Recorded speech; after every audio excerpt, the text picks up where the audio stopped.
Welcome back to the Pack Chat, our student voice opinion segment. I'm joined today by my co-hosts Victor Martinez and Sam Mack, as well as our guest co-host Regan Hill, as we discuss this week's most trending topics. With that being said, let's get started.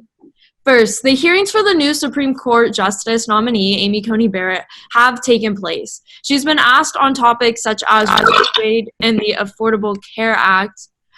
What do you think about some of her statements that she said, and how do you think we will see this play out as, she did take these, stances towards these issues? One of the major things I've seen with her is that during all these court things, there's been a couple of times where she's contradicted herself.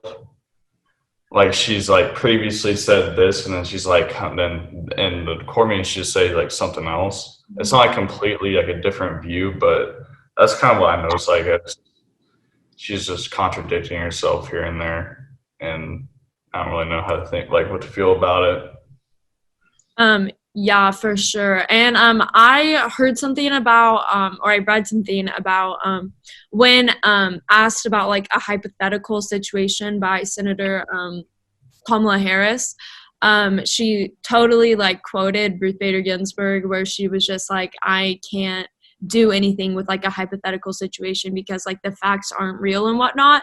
And so it was kind of interesting to see her be called out by Kamala Harris for, siding with Ruth Bader Ginsburg on that one thing, but then totally discrediting what she did for abortion and whatnot.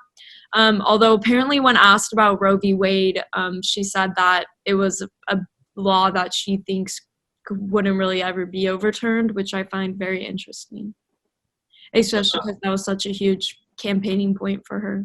Mm-hmm, exactly. I mean, I think she is getting these are her confirmation hearings for the highest court on the planet to be a justice. I think it's clear that a lot of the stances that she's taking are very not from a personal perspective, very from a law perspective, and she's trying very, very hard to take her personal beliefs out of the conversation as much as possible, despite how important those are sometimes.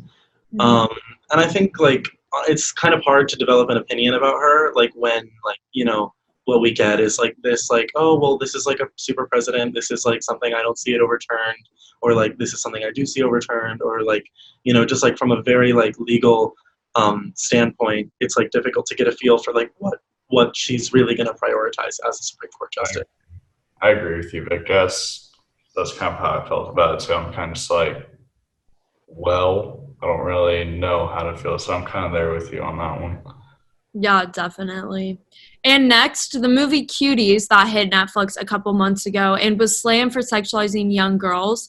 Many have called for the movie to be taken off the streaming service and have even gone far enough in Texas to file a lawsuit for lewd material of a child.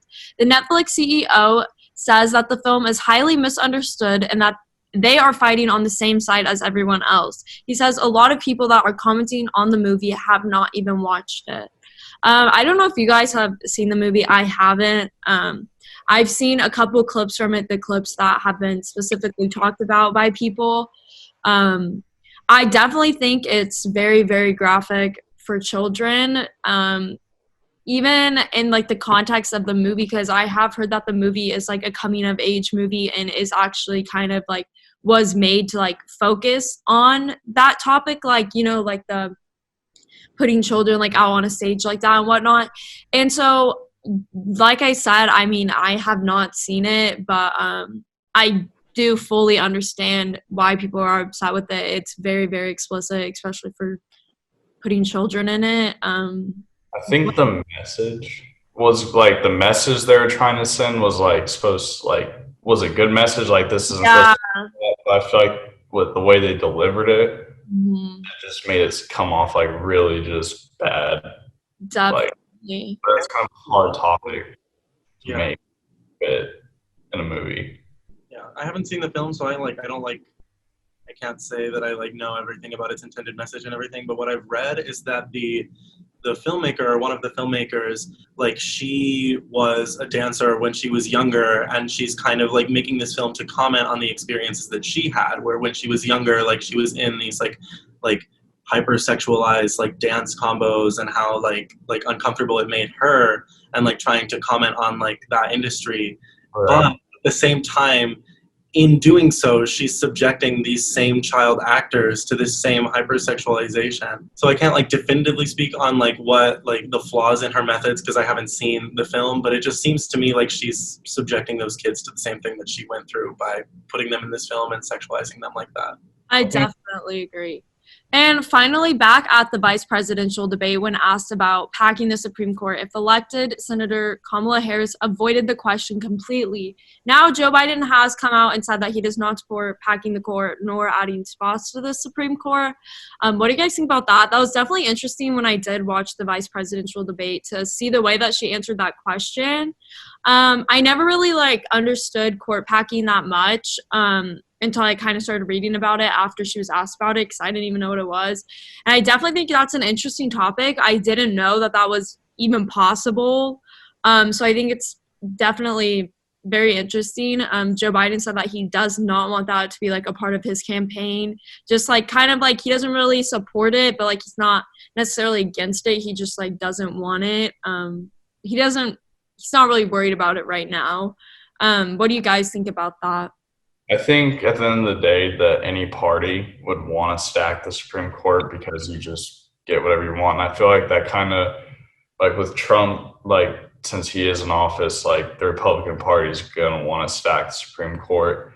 I think even if you flip the rules, if like a Democrat was in there, they would want to stack the Supreme Court because it just helps a lot of decisions and helps the parties a lot. Definitely. Yeah, I definitely don't think that'd be a good idea.